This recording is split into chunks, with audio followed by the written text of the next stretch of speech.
When most people looked at it, they saw just an old beat-up Volkswagen truck. But for me, it was a treasure trove of memories, and as it turned out, quite a metaphor. I drove it for 10, 12 years before I finally passed it on to my son. I've told the story about my daddy's truck before. He bought it new. It was a 1964 Volkswagen single cab pickup truck. He bought it new in '64. It's quite a utility vehicle. I think that's the reason he bought it, although maybe the real reason was that it was different because nobody else in the county had one at the time. In fact, I don't ever remember anybody in the county having one. And he drove it hard for years. And the time came when it became my truck, and this is how it happened. He was in his 80s, late 80s at the time, and he'd gotten to the place where he couldn't drive anymore. I'd go home to visit. I never asked for the truck. I never even thought about owning the truck. But my mother would say, sometime during my visit, Mother would say to my dad, "When are you going to give your son that truck?" I don't know whether she wanted me to have the truck, she just wanted to get rid of it. But at any rate, Dad's answer was always the same, and this happened several times, over several visits. He said, "When I get through with it." Mother didn't understand that. I began to. And then one time, I was home, and he's moving into his 90s by this time. And just out of the blue, I don't know what we were talking about, but just out of the blue, Dad said, "Well, you might as well take that truck." It was a bittersweet time for me because I did like the truck. I thought it would be nice to have it. But I realized it was a time of letting go for him. And that was kind of sad. So I went out in the shed and looked at it. It was sitting in an open shed for something like 12, 15 years. And Dad had inside his garage, he had the tarp suspended on pulleys so that he could drive the truck into the garage, drop the tarp on it, bolt it down, and drive it. It was an old Conestoga type canvas over a frame. So I lowered the frame down, took a look at it. The rats had eaten a huge hole in it. The canvas was just about completely shot. I just tore it off the frame. Then I looked at the truck itself. The tires were flat. Turned out all of them had to be replaced. Couldn't get it started. So I called Ray Evans. He had worked on Dad's truck for over the years off and on, and he knew it well. He came out, helped me get it started, took it back into the shop, tinkered with it for a little bit, and I got it in shape to leave. I think Ray didn't want it to leave the county. It's like it belonged there. But he said, "I think it's okay. I think you can drive it." So I got me a pack of Dutch Master cigars. I don't smoke very often at all, but that was what Dad had done. In fact, the whole truck smelled like cigars. My sister talks about when she got ready to go to college, Dad took her to college in that truck, and she talks about sitting up on the very edge of the seat so she wouldn't touch anything because of all the cigar smoke. I thought it'd be appropriate, so I got me some cigars and said goodbye to Dad and cranked up the truck and headed home. 900 miles from Alabama to Nebraska, where I lived. And I headed out, drove straight through. The gas gauge was broken, so I had no idea how much gas I had. And I didn't even know the size of the tank. I figured it was somewhere between an 8 and 10 or 12 gallon tank. Turned out it was 8 gallons. And so I would stop often, which was okay. Top speed on that truck was like 60 miles an hour unless I had a tailwind, strong tailwind going downhill, and then maybe I could get up to 65. But I need to stop and rest and go to the bathroom, and also to tell stories, because it was a movable story. Everybody wanted to know what it was. I remember one kid said, "What kind of motor has it got in it?" And I said, "Well, it's a 40 horsepower." He said, 40 horsepower? He said, "My lawnmower's bigger than that." I said, "Yeah, but not as much fun." I lost the brakes in West Plain, Arkansas, on one wheel. I couldn't find it. Saturday morning, I couldn't find anybody to work on it. One mechanic, the only thing he would do is he took a pair of vice grips and pinched off the brake line, and I just kept on going. I couldn't keep the engine idling, so I had to keep the accelerator on all the time. If I took my foot off the accelerator and hit the brake, for example, the engine would die.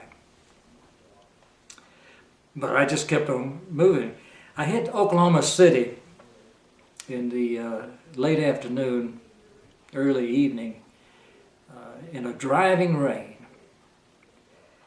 And I knew that if I hit the brake and stopped at a stoplight, that I might not get it started again. So I used the handbrake, and I would keep my foot on the accelerator, keep the engine going, and then when I come up to a place where I needed to stop, I would ease back on the handbrake and put my foot on the clutch so that I could stop.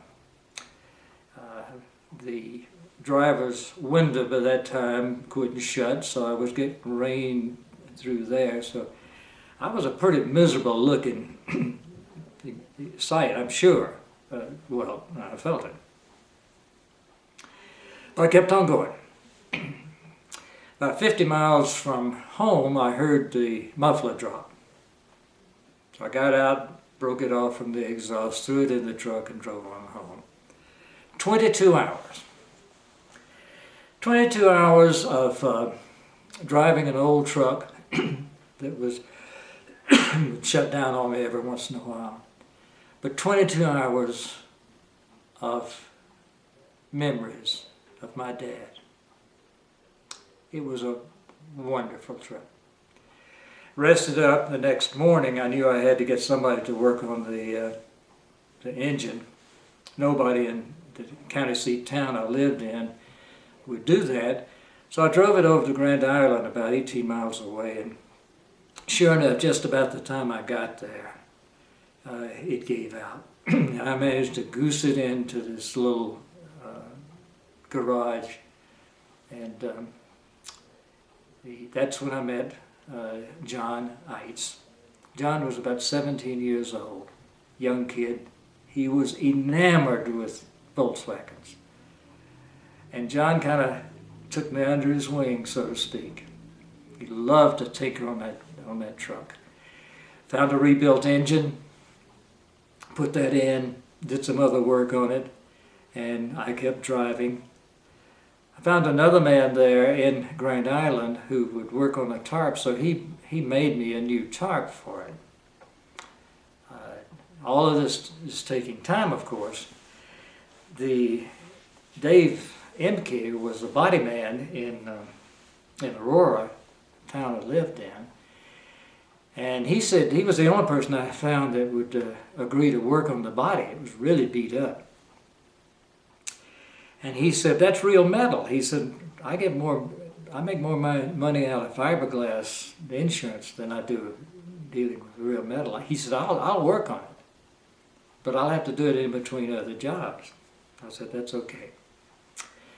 Somewhere along the way, I had the idea that I would like to drive that back to Alabama when my dad died, take him to his grave. That never happened. But Dave kept working on it, and a lot of trouble with it. There was a hole, not a hole, but a big dent in the cab of the truck.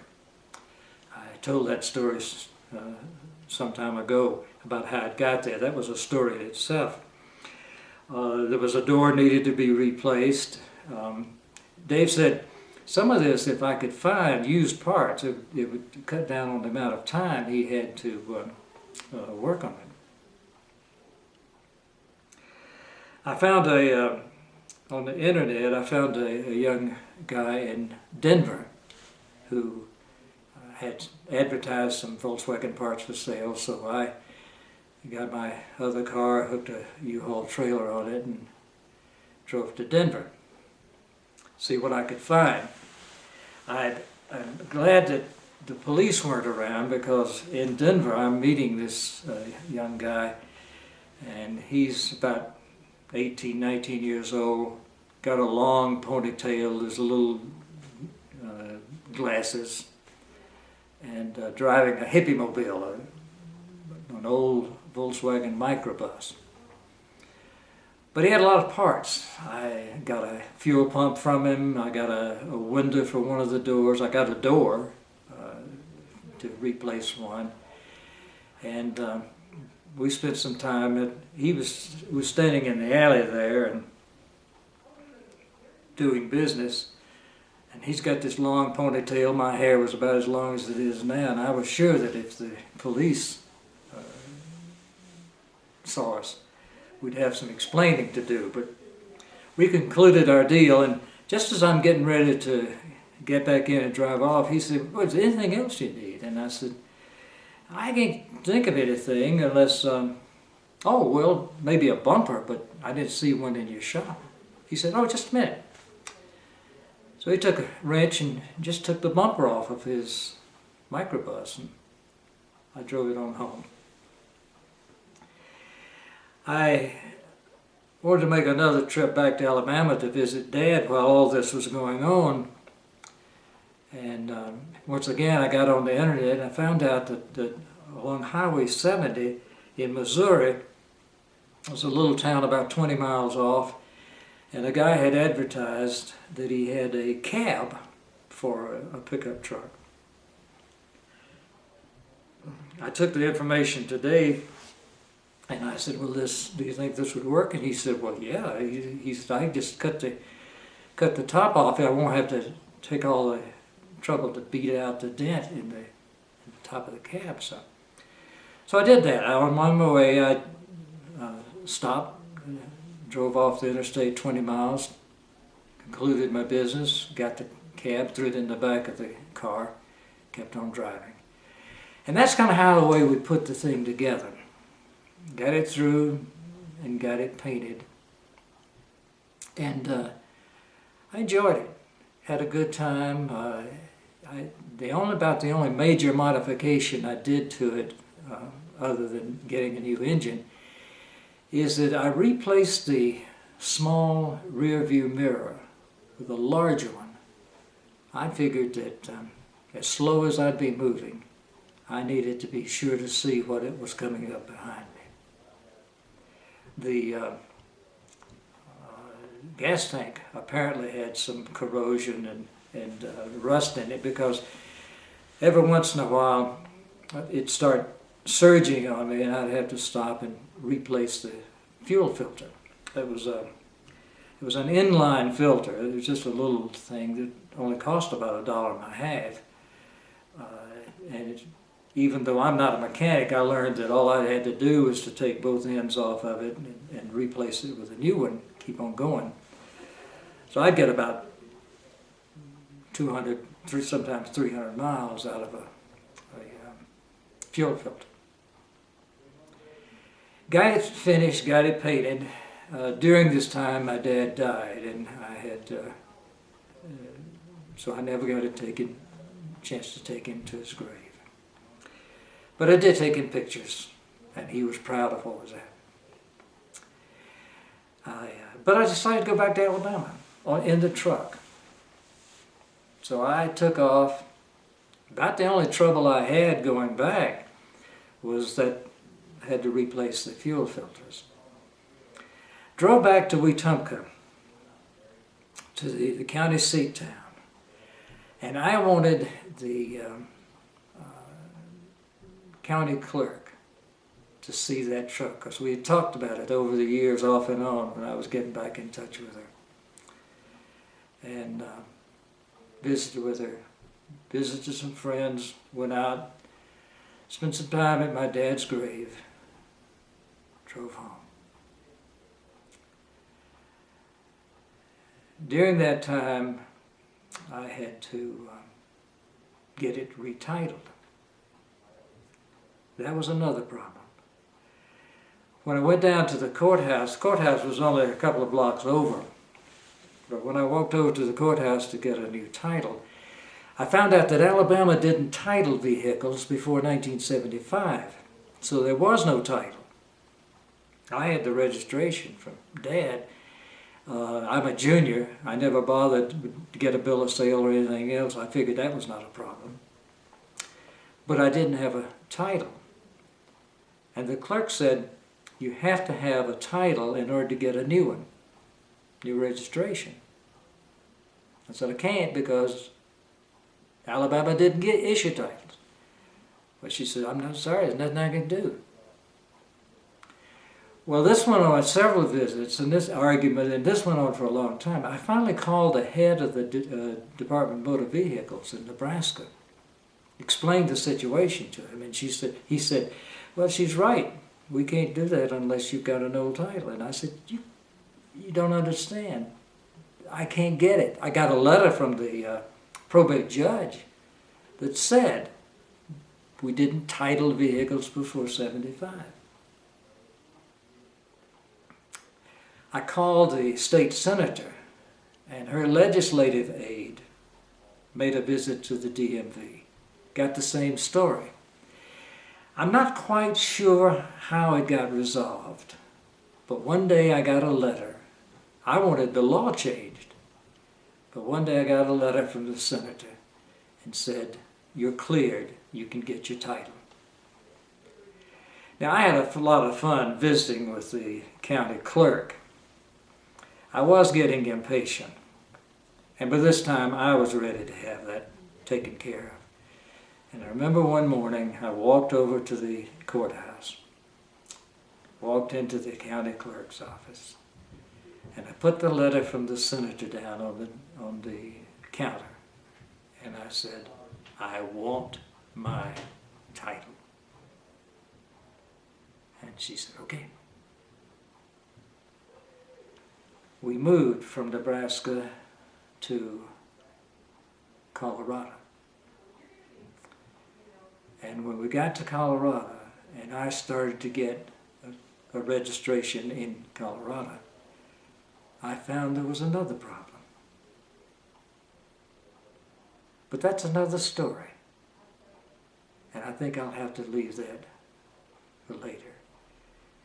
Enough for me to say that for me, a treasure trove of memories, as I said, and it became a metaphor.